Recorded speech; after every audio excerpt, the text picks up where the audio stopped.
A nossa investigação de hoje entra de cabeça num quebra-cabeça clínico fascinante da pediatria. Vamos destrinchar a doença do refluxo gastroesofágico.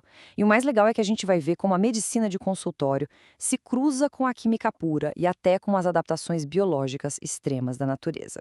O nosso roteiro é bem direto. Passamos pelo desafio clínico e pela fisiopatologia, analisamos as alternativas, damos um pulo na biologia extrema e fechamos com dicas de ouro para a prova. Parte 1. O desafio clínico. A gente abre logo com o caso real de prova da UES de 2002. Pensa no seguinte cenário. Entre as complicações do refluxo na pediatria, qual opção tem indicação absoluta sem margem para dúvida de cirurgia? Esofagite grave, criança neuropata, esôfago de Barrett ou pneumonia de repetição.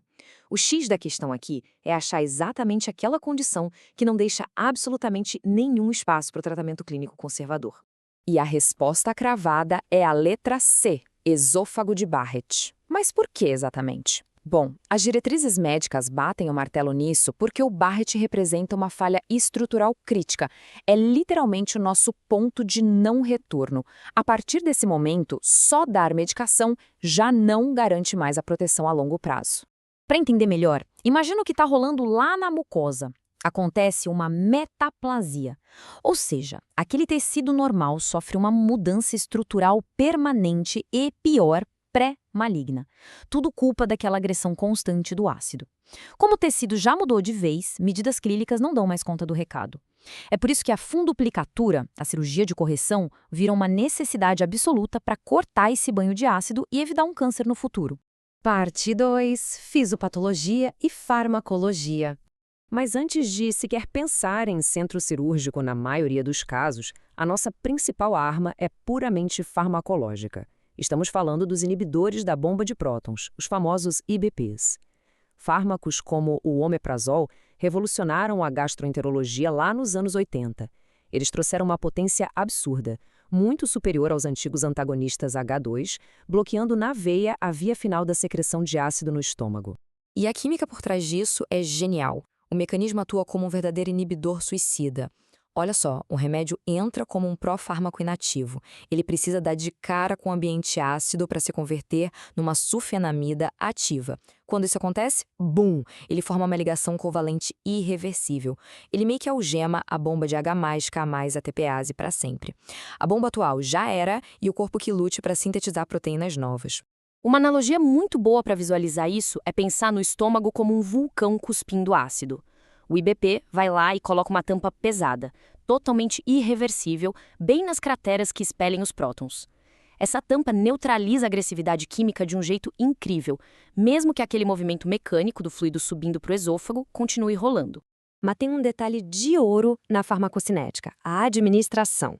A absorção acontece lá no intestino e a medicação tem que estar no sistema antes das bombas acordarem com a comida. Então, aquele jejum sagrado de 30 a 60 minutos antes do café é inegociável. Se a comida entrar junto, a biodisponibilidade do remédio despenca, caindo até 50%. Ah, e claro, tudo isso é metabolizado no fígado pela enzima CYP2C19. Colocando o tratamento clínico e o cirúrgico lado a lado, a gente vê uma divisão de tarefas muito clara. A pílula tira a química da jogada, removendo o ácido para curar a inflamação. Mas a cirurgia constrói um muro físico, uma barreira mecânica, que não deixa o fluido voltar de jeito nenhum. É por isso que ela é exigida quando o dano estrutural irreversível, tipo Barrett, já está instalado. Parte 3. Analisando as alternativas. Voltando para a nossa questão inicial. Por que as outras opções não servem? A letra A, esofagite grave, está errada porque ela é super reversível com doses máximas de IBP. Por mais feia que esteja a inflamação, a gente precisa tratar clinicamente por meses antes de sequer pensar em bisturi. A inflamação reverte, a metaplasia do Barrett, não. A letra B, da criança neuropata, também cai. É um complicador gigante? Com certeza. Esses pacientes costumam ter um refluxo terrível por causa da desorganização motora. Mas atenção! Isso é um fator de risco, não um gatilho cirúrgico absoluto e imediato. A linha de frente continua sendo conservadora. A gente só opera se as medicações falharem completamente. E a letra D, sobre as pneumonias de repetição. Sintomas respiratórios são indicações apenas relativas.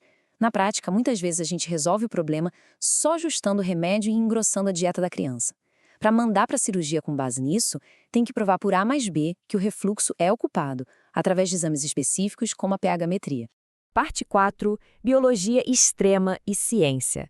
Para fixar isso de vez, vamos dar um pulo na natureza selvagem que tem umas soluções simplesmente absurdas para lidar com agressão química. Pega o urubu de cabeça preta, o Corage psatratus. O estômago dele trabalha num pH quase zero, mas a mucosa sai intacta.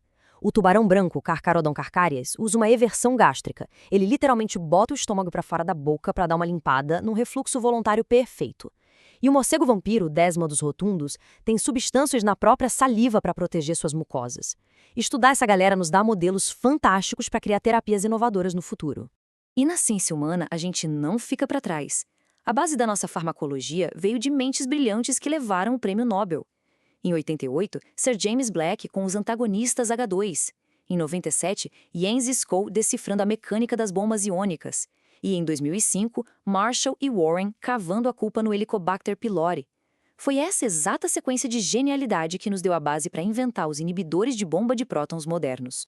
Parte 5. Dicas de prova e resumo. Para fechar a conta e passar a régua, Barrett é indicação cirúrgica absoluta, não tem conversa. Os IBPs reinam como a primeira linha de tratamento. Bateu o olho no sufixo prazol, já sabe que é bloqueio enzimático e irreversível. E qualquer ligação do refluxo com problemas respiratórios precisa ser muito bem comprovada antes de pensar em bisturi. Quer uma dica de ouro para blindar o conhecimento? Anota o mnemônico BA. B de Barrett, E de estenose incontrolável e A de apneia grave. Essas 3 coisas são a passagem só de ida para o centro cirúrgico. Decorou o BA, a gente nunca mais cai nas pegadinhas da banca que adoram misturar indicação relativa com absoluta. A maior armadilha aqui é confundir alhos com bugalhos. Esofagite é inflamação, e inflamação é perfeitamente reversível com remédio. Já o esôfago de Barrett é metaplasia, uma mudança estrutural permanente que flerta com o câncer. Reconhecer essa diferença é o que dita todo o rumo da brincadeira entre escolher a clínica ou a cirurgia. E a gente termina a investigação de hoje com uma pulga atrás da orelha.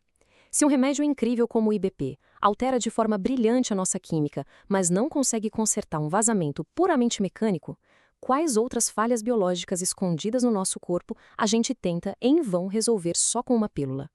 É a velha e eterna batalha da medicina, a química contra a mecânica. Até a próxima!